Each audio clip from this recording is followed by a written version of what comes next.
به یاد دست جوهری دوباره ارمک میپوشم، برای جشن مدرسه پرش و پرک میپوشم، سر کلاس نقاشی فکرامو سایه میزنم، گلای رنگی میکشم تا بتونم رو پیرهنم. دوست دارم دزدکی دست تو رو بگیرم، آخر نامه تو از خوشی بمیرم.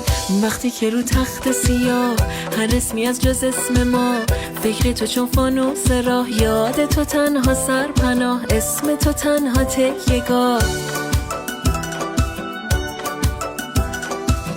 من و تو باز میتونیم به کودکی برگردیم، به شکوه لحظه راست راستکی برگردیم. میشه از دل شوره ها به قند لب ها رسید، میتونیم به بوسه یواشکی برگردیم. دوست دارم دزدکی دست تو رو بگیرم، آخر نامه تو از خوشی بمیرم.